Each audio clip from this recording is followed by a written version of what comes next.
pela coluna, pela cabeça, pela têmpora, pelos olhos, tá? Então, no meu paciente que chega com dor de cabeça ou que chega com uma dor na cervical, eu vou começar quase sempre pela cervical, tá? Mesmo que o paciente não tenha dor na cervical, mas ele tem dor de cabeça, eu vou começar a avaliar ele pela cervical, porque como eu já falei, ele é uma região que tem mais relação, ali, uma relação muito íntima com a cabeça.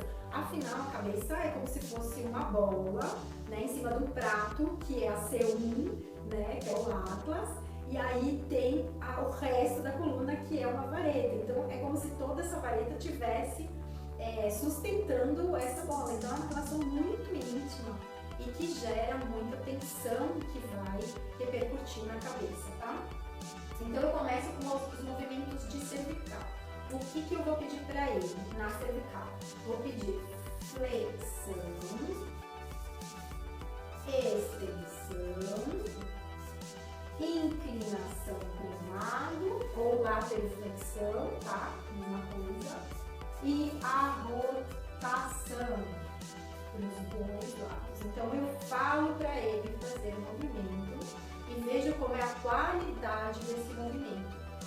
O que é a qualidade? É se ele faz toda a amplitude de movimento, se ele faz bem feito, então se a velocidade é boa, né? Ou se tem algum tremor aí no meio, ou se tem alguma careta aí no meio, se tem, né, um desconforto no meio desse movimento.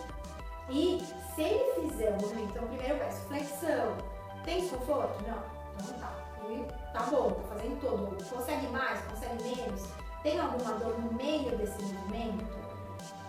Se não sentir nada, vamos, extensão, fez completa, fez com uma boa qualidade, com uma boa contração, precisou fazer alguma compensação para conseguir fazer esse movimento, às vezes pode subir um ombro, às vezes pode subir os dois ombros, né?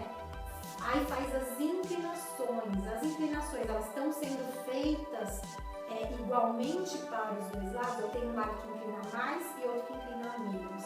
Se inclinar menos, a gente pode imaginar, ou alguma coisa desse lado tá, então ele inclina menos aqui, ou alguma coisa tá bloqueando aqui, ou tá bloqueando aqui. Aqui eu posso pensar no músculo que tá puxando, e aqui eu posso pensar numa artrose, em qualquer processo de machucado ali na região de cartilagem, de vértebra, ou um bloqueio articular, né, um bico de papagaio ali, né, um osteófito ali.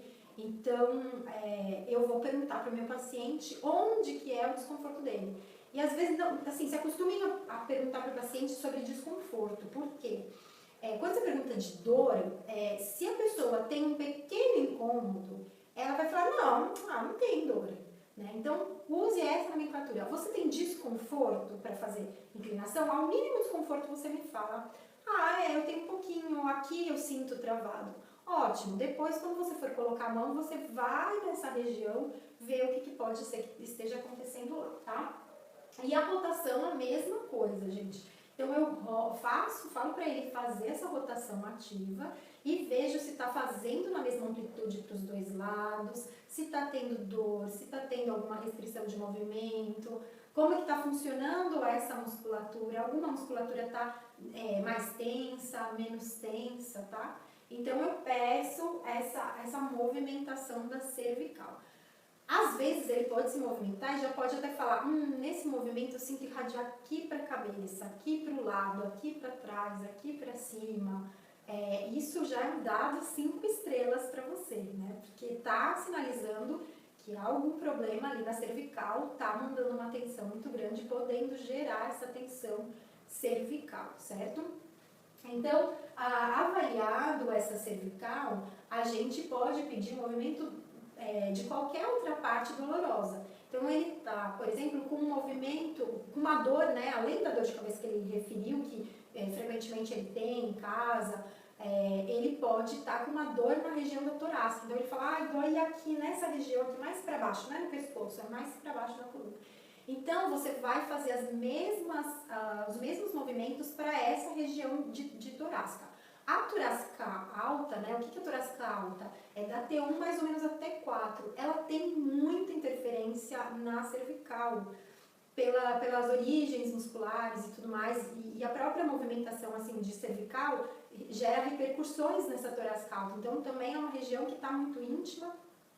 Então, se ela tiver anterioridade, se ela tiver um bloqueio, se ela tiver uma rotação na torácica alta, ela pode gerar uma dor de cabeça, né, mais à distância. Então, eu vou pedir também o mesmo movimento.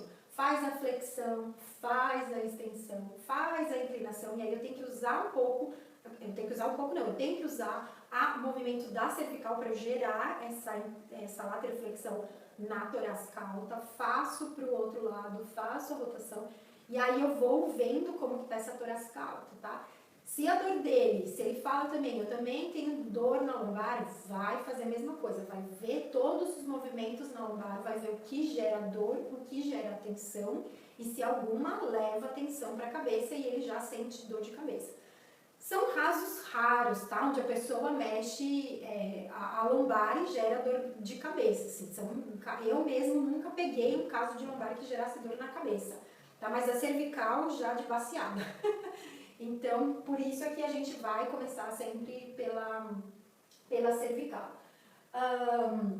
E aí, como a gente está nessa inspeção dinâmica já vendo a movimentação desse paciente, eu já posso ir lá, né? Não que antes eu não pudesse, né? Mas antes eu estava só observando, agora eu já estou ali com a minha mão, tocando, vendo o que dói, pedindo para ele fazer movimento. Então, eu vou lá nas mastoides dele e por trás do paciente, coloco a minha mão e vejo se está simétrico, né? Então, lembra que a gente viu se o olho está simétrico ou se ele está na diagonal, né, um com o outro, a linha da boca. Agora eu vou lá nas mastoides e vejo se isso acompanha, se está com alguma inclinação, se está com uma mastoide mais para frente, se está com uma mais para trás, e também já anoto ali na minha ficha de avaliação.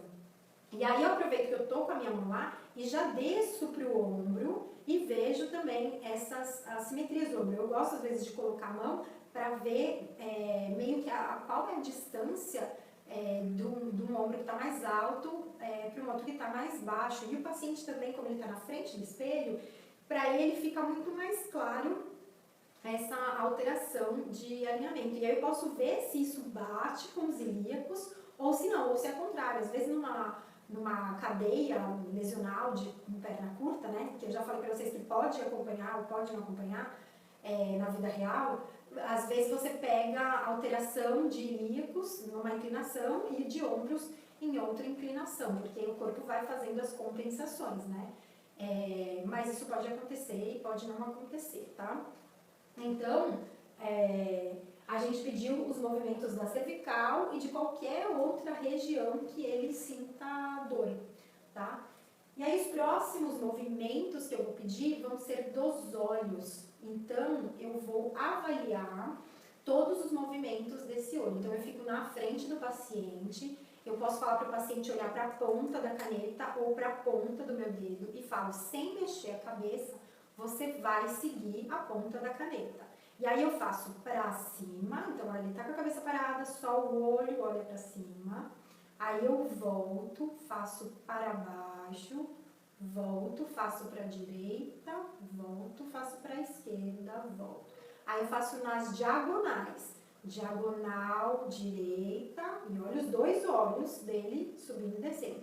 Diagonal esquerda, superior esquerda, diagonal superior inferior direita, diagonal inferior esquerda. E por último, eu falo para ele seguir a caneta e vou aproximando do nariz dele, então ele vai ficando vesgo. E vejo como que está a qualidade desse movimento, a simetria desse movimento e se dá repercussão para a dor de cabeça.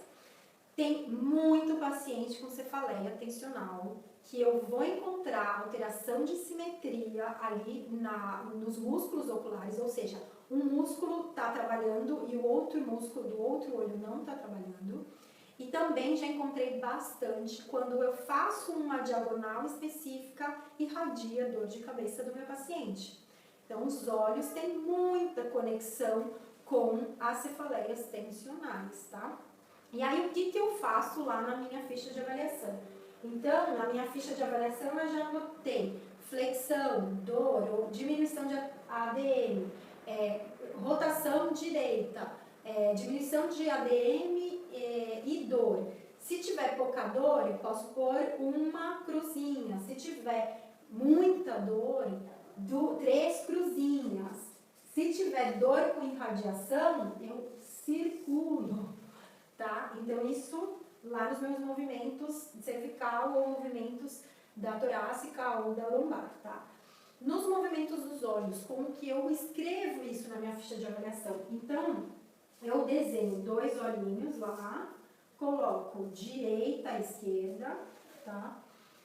Para saber direitinho, tá? Tanto que aqui, ó, já fiz ao contrário, né? Então, eu sabendo direito e esquerdo, eu vou saber qual olho que eu tô falando. E aí, ele tá, por exemplo, com uma dor ou uma dificuldade de olhar para direita e para cima. Então, e aí eu sempre pergunto para ele também, você sentiu esse desconforto maior no olho direito ou no olho esquerdo? Às vezes ele pode não saber, tudo bem, né? Mas se ficar claro, você coloca. Então, faz de conta que ele falou, dor no olho direito quando eu olhei para cima, para a direita. Eu vou colocar, fazer essa diagonal. Eu já sei que eu tenho que tratar o olho olhando para cá. Então, vão ter músculos aqui, ó, que eu vou ter que trabalhar. E vou ter que trabalhar, né, eu sempre trabalho com os 2 olhos, tá? E esse também eu vou levar, porque os 2 têm que acompanharem um ao outro, né? Então, eu coloco essa flechinha, mas eu vou saber que aqui no olho direito é que eu tenho um desconforto. Então, tem uma sinalização ali muito maior e na minha palpação, depois eu vou checar como estão esses músculos oculares, certo? Então, fiz todos esses movimentos. Ah, e por exemplo, pedi para ele, fui aproximando a caneta e ele foi olhando na direção do nariz, ou seja, o olho tem que fazer uma conversão, os 2 olhos juntos. Faz de conta que o meu olho direito não fez conversão. Então, eu vou colocar, eu posso escrever hipoconversão, ou hiperconvergência, né? À direita. Eu já sei, tá? Às vezes o paciente é estrábico, eu vou também colocar na minha ficha lá, estrabismo. Olho direito, olho esquerdo, bilateral, certo? Então, tudo isso a gente anota desse jeito na ficha de avaliação. Aí eu vou para os movimentos agora da ATM. Então, a ATM, eu já tinha visto lá a linha da boca, que pode ser tudo e pode não ser nada, mas eu vejo que tem alguma coisa ali que me chama a atenção. Mas agora ela não vai me importar, o que vai me importar é o movimento da ATM. Então, eu vou falar para ele com a cabeça parada, abrir a boca e fechar a boca, nem tão rápido e nem tão devagar. E o que eu vou ver nesse movimento? Se esse movimento é simétrico. Então, se o meu queixo ele desce simetricamente, tá? Ou se ele faz um desvio. Então, ó, a minha mandíbula tá aqui. Então, se ele desce simétrico, opa, maravilha. Quer dizer que os meus côndilos mandibulares estão fazendo o movimento simetricamente. Mas, às vezes, eu tenho alguma tensão de temporal, ou uma tensão de masséter, ou de digástrico, que daqui a pouco eu vou ver, mas eu posso ter ali uma alteração de disco, né, ali na articulação da TM, e que faz um côndilo descer e o outro ficar mais atrasado, e aí depois ele vem com tudo e pocket. Então, o que eu posso perceber? Eu posso perceber um desvio da mandíbula para um lado, ou o desvio, nossa senhora, hein? Tá um horror, o desvio da mandíbula para o outro lado. E eu vou anotar. Às vezes o paciente faz um S, ele vai para a direita, vai para a esquerda e volta para o meio, tá? Então eu nem vou tentar desenhar uma mandíbula, mas ele pode fazer esse movimento. Então ele pode ir para um lado, para o outro, fazer um Z, um S, e a gente gente vai ver tanto a abertura como o fechamento. E daí você não precisa fazer desenho, a não ser que você seja bom de desenho. Eu não sou, então eu escrevo lá, mandíbula desvia para a direita na abertura da boca. Já vou de repente pensar, opa, o pterigóide ali lateral tá comprometido, né? Mas ainda não palpei, tá? Então pode ser o disco, pode ser os músculos, pode ser o pterigóide, pode ser um que esteja puxando, o outro que esteja fraco, enfim. Mas aí eu já anoto qual é o tipo de comprometimento e coloco o que é na abertura ou o que é no fechamento. E lá eu também posso colocar se tem estalido, tá? Então, o estalido ou dor também. Então, essas duas coisas eu vou poder ver durante a movimentação do meu paciente, certo?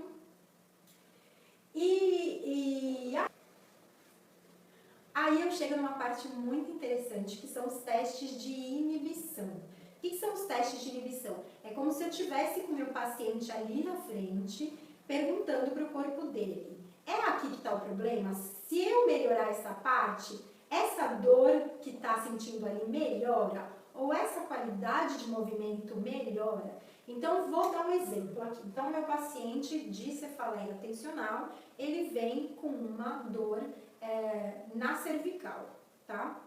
E aí, o que eu vou fazer? Eu vou colocar a minha mão na torácica dele, ele tá de pé, e eu vou fazer um leve lift, inibindo toda aquela aferência dos receptores, né? E falo para o meu paciente fazer flexão ou extensão. Eu vou falar para ele fazer um movimento que dói. Então, se dói na extensão, eu falo para ele estender a cabeça. E vejo como está a qualidade de movimento, se aumentou essa amplitude ou se a dor diminuiu. E aí pode ser que ele fala, ai, diminuiu. Opa! Então já sei que eu vou ter que melhorar alguma coisa ali naquela torácica, porque aquela torácica está com algum desajuste que está mandando uma aferência ali para o cérebro, e o cérebro está fazendo alguma adaptação ou compensação ali na minha cervical, que pode estar gerando uma dor na minha cervical. Então, esse teste de inibição, eu diminuo a aferência daquela região em que eu estou com a mão e vendo se ela melhora aquela parte à distância, certo? Então, ó, teste de inibição, mão, faz um lift na região que eu quero testar e não a região dolorosa, entenderam? Ó, de teste. Aqui, ó. Mão de lift na região de teste, deu pra entender? Então tá, então não é a mão aonde dói, é a mão onde eu estou perguntando. Região torácica, é você que está causando essa dor na cervical, tá?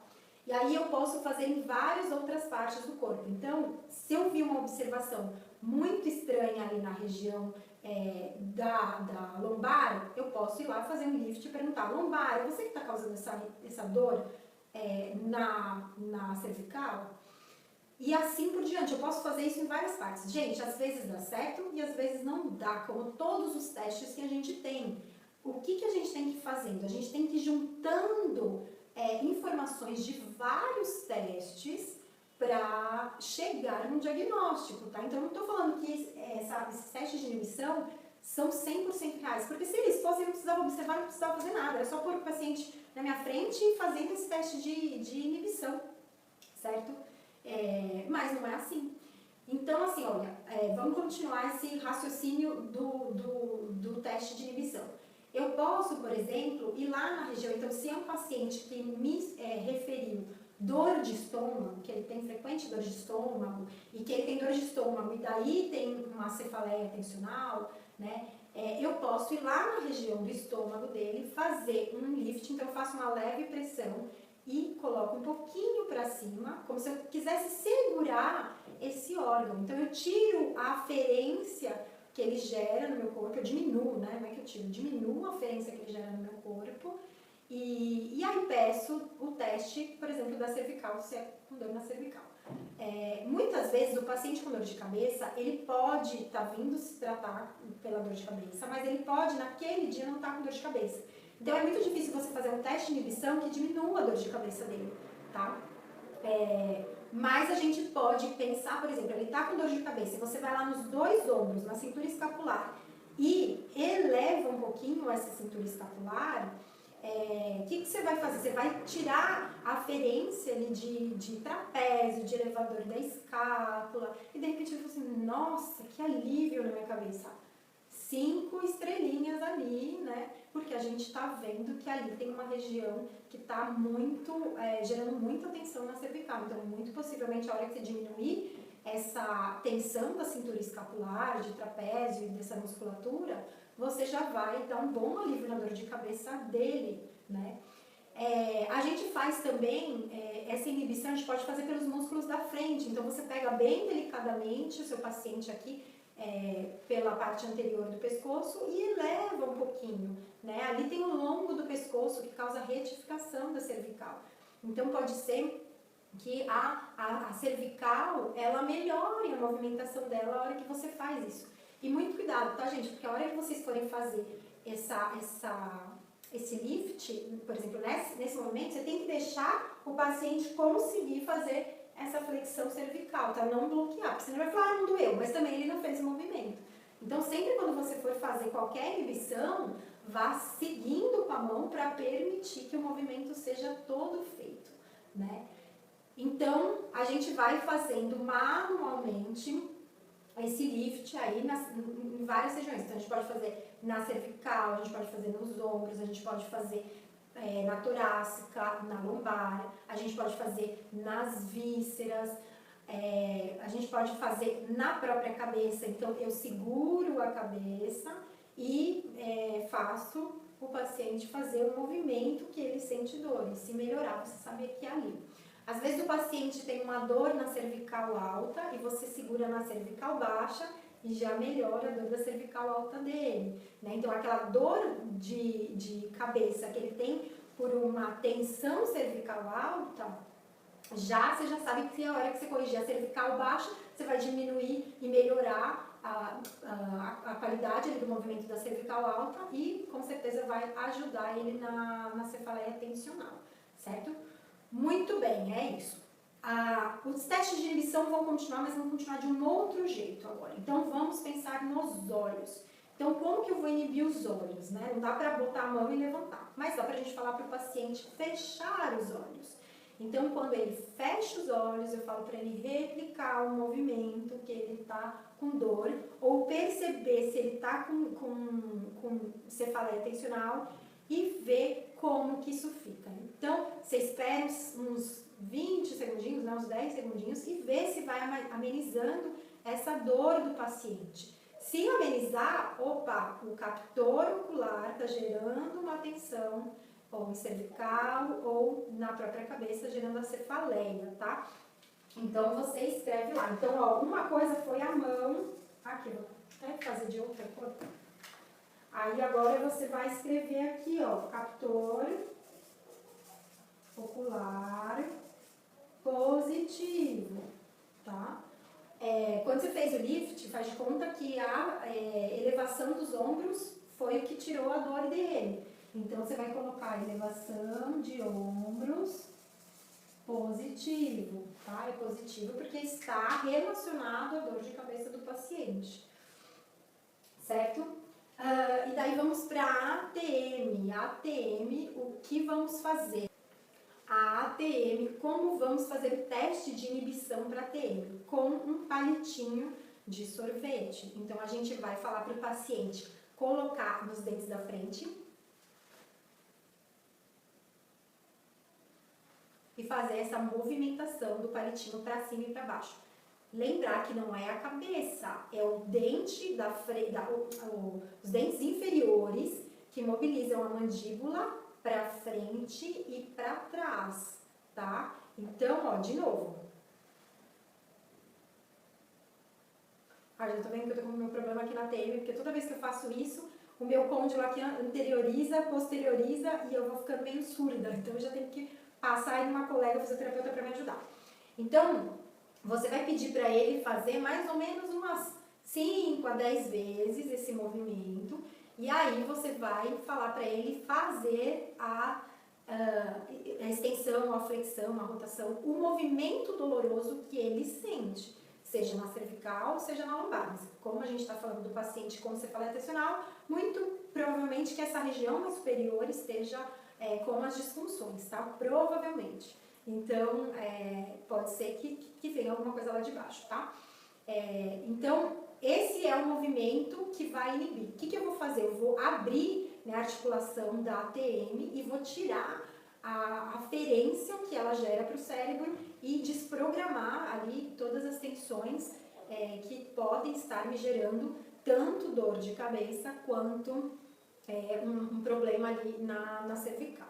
E quando eu faço esse movimento e eu sinto dor ou surdez, igual eu senti agora, com certeza eu tenho uma disfunção. Então, quando eu deitar no paciente e começar a fazer a palpação, eu já sei que eu vou ter que trabalhar ali para harmonizar a musculatura, para equilibrar, para fazer os dois lados trabalharem muito próximo ali do normal, tá? Do alinhamento, aliás. Então, aqui no teste de inibição, eu vou colocar, nossa, foi estreitinho, né? Mas tudo bem, vamos que vamos. Eu vou colocar lá, se deu positivo, então se diminuiu ou se deu uma dor na ATM, eu posso pôr captor ATM positivo. Gente, na anamnese a gente sempre pergunta se teve cirurgia, se tem cicatriz, e a gente sabe que a pele é um órgão que gera muita interferência no corpo. Então, o próximo captor que eu posso ver, né, é a cicatriz, a influência da cicatriz. Então, eu vou lá onde ele tem uma cicatriz, então se ele tiver uma cicatriz aqui pra cima, eu vou colocar minha mão na cicatriz e vou fazer a mesma coisa, diminuir a aferência dela, ou seja, eu vou fazer um leve lift, né? Eu não vou tracionar, eu vou exatamente encurtar aquele tecido, para aquele tecido parar de mandar as transmissões que ele pode estar transmitindo e gerando um padrão de dor, de disfunção no corpo. Então, eu posso fazer isso em qualquer lugar, né, do corpo. Às vezes o paciente tirou a vesícula, às vezes tem uma cicatriz de cesárea. Então, qualquer cicatriz, eu vou fazer esse lift e pedir um movimento doloroso ou ver se tem já alguma repercussão na cabeça, tá? Na dor de cabeça. Muitas vezes não, eu nunca encontrei um paciente que tivesse com dor de cabeça na sessão e eu fizesse um lift de cicatriz e o paciente falou, nossa, diminuiu. Não, mas fica ligado, porque às vezes ele pode falar assim, nossa, que relaxamento, né? Minha dor tá lá, mas alguma coisa mudou, né? Ou pode ser que ele não sinta nada também e você não consiga saber. Então, descarta esse captor por hora, tá bom? Mas é isso. Então, você vai escrever se der positivo, positivo. Se não der, você não escreve. Você pode pôr captor testado, captor cicatriz testado, negativo, tá? Aí a gente vai para outros captores que também podem ser que gerem ou não influência.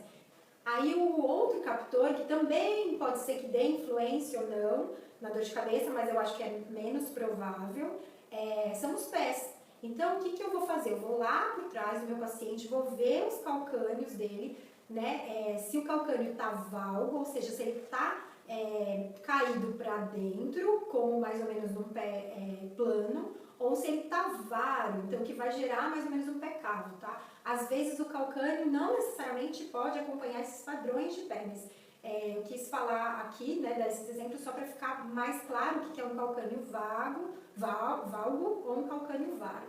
E aí o que você vai fazer? Então faz de conta que isso aqui é meu calcânio e o meu calcânio aqui é a linha média, tá? No meu pé direito.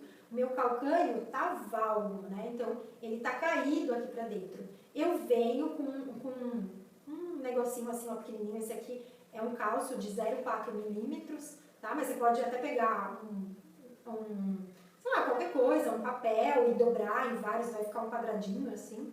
E aí lá no calcânio valgo, você vai falar para ele, levanta, aí você coloca, ele pisa, então vai ficar assim, ó, ele vai ficar pisando com a pontinha aqui do pé, tá? Só com a pontinha do calcânio.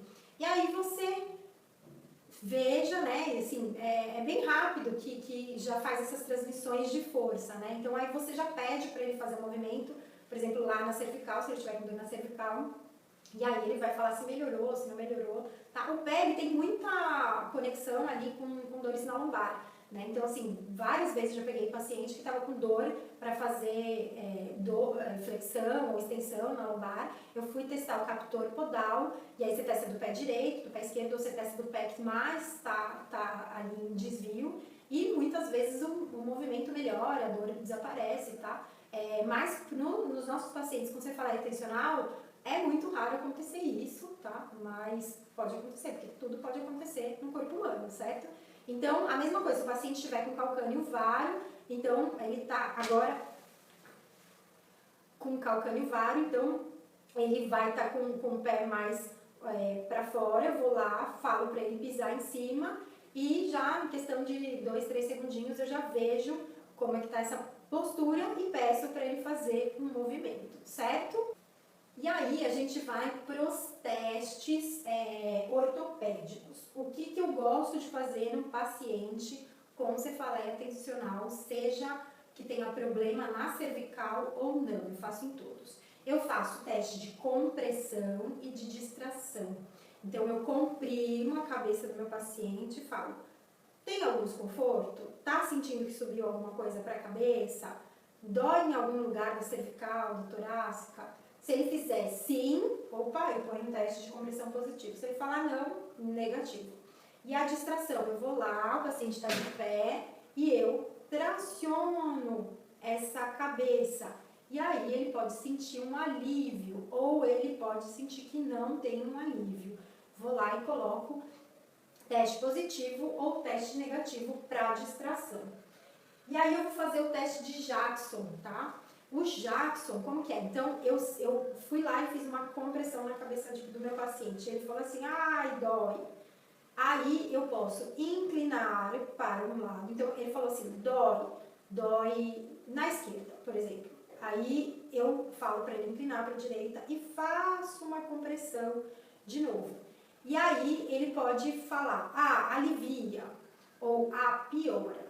O que eu estou fazendo ali do lado esquerdo? Então, eu fui lá e comprimi as vértebras, ou seja, comprimi os discos, certo? E aí isso causou uma dor. Quando eu inclino essa cabeça para a direita, eu estou, imagina que o disco está aqui nessa parte, ó. Eu estou abrindo, estou fazendo maior. Ele está estirando aqui. Se eu tiver uma protrusão, vai estirar mais ainda o nervo e aí vai causar dor. Então isso deu um teste positivo para uma protrusão discal. Mas faz de conta que ele sente dor, eu inclinei a cabeça aqui para a direita e ele sente dor aqui nessa parte onde eu estou esmagando. Se ele sentir dor aqui, é positivo para a hérnia discal. Então aqui provavelmente tem uma hérnia onde eu comprimi e esmaguei essa hérnia e ela está gerando dor. Ela pode tanto gerar uma dor local na cervical, como uma irradiação, tá? Que é uma NCB, que é uma neuralgia cérvico-braquial, tá? Então pode ir para lá. E aí a gente vai saber se é uma protrusão ou uma hérnia discal sem o exame. E lógico que se ele tiver o exame, você vai lá e confirma no exame e vê direitinho. Mas esse é um teste clínico que a gente pode fazer, tá? E se tiver, então, a irradiação. Se não tiver irradiação, ele pode só sentir, por de repente, a dor ali na compressão, por uma questão local ali, né? Uma inflamação da cartilagem, um bloqueio articular, um osteófito, tá? Então, esse teste de Jackson a gente vai usar mais quando ele tiver uma irradiação para os membros superiores, né? Ou para essa região de cervical, tá? Outro teste que a gente vai fazer é o de Klein. Eu já escrevi ele agora, mas ele é mais interessante quando a gente deita o paciente, que é para a gente descobrir se esse paciente tem alguma insuficiência da artéria vertebral. Então, se ele tem alguma compressão, uma compressão que faça essa artéria vertebral diminuir o fluxo sanguíneo para a cabeça. E daí a gente precisa muito saber isso, por quê? Porque no nosso tratamento a gente vai ter que ter muito cuidado com os movimentos de rotação, tá? Principalmente para quem manipula, para quem faz manipulações de cervical, é obrigatório fazer em todos os pacientes esse teste de Klein, tá? E como você está aqui na avaliação, mesmo que você não for fazer nenhum tratamento, nele você já tem que deixar anotado se esse Klein é positivo ou negativo. Então, o que é esse teste? O seu paciente ele vai estar deitado, você vai colocar a cabeça dele para fora da maca, você vai explicar para ele antes, para ele saber que ele vai aguentar um pouquinho de desconforto, mas é pouquinha coisa. Você vai fazer uma leve extensão e uma rotação de cervical e cabeça. E vai falar para ele ficar com o olho aberto, tá? Se você vê sinais de nistagmo, ou a visão dele, ele fala, a visão tá ficando preta, nossa, que sensação ruim, eu vou desmaiar, qualquer coisa assim, opa, deu positivo para insuficiência da artéria vertebral à direita, tá? Então, rodei essa cabeça para a direita. E aí eu volto e faço para o outro lado também e vejo se dá positivo. Lembrando que os pacientes que têm hipercifose, gente, nem precisa falar para ele colocar a cabeça para fora da maca, porque a própria coluna já vai ser um ajudante ali, a hora que ele for com a cabeça na direção da maca, vai já estar em extensão, tá? Então é extensão com rotação, e não precisa ser uma rotação muito grande, 45 graus já vai fazer uma compressão ali, então se tiver algum bloqueio, esse bloqueio circulatório vai aparecer. Tá? Então, aí você coloca isso. Não é que você não vai trabalhar esse paciente, você vai trabalhar, mas com cuidados de não fazer rotações na cervical dele, tá? Você pode trabalhar, de repente, ganhando mobilidade e lateralidade, né? Um movimento mais sutil e não vai fazer manipulação nesse paciente, ok? Então, por último, que eu coloquei aqui, que tá bem aqui embaixo do meu vídeo, mas, enfim... Se ele tiver uma NCB, ou seja, uma neurocéfico-braquialgia, você vai poder fazer os testes de desfiladeiro torácicos, tá? Que são o da primeira costela, o peitoral e os escalenos, tá? Eu não vou entrar muito em detalhe aqui, um dia eu posso fazer um vídeo só dele, mas ele não dá muita repercussão para a cefaleia, então por isso que eu não vou entrar. Mas eu acho que é importante você saber todos os testes aí que a gente tem na mão para poder fazer alguns, se o seu paciente vier recheado de coisas para a sua avaliação, certo?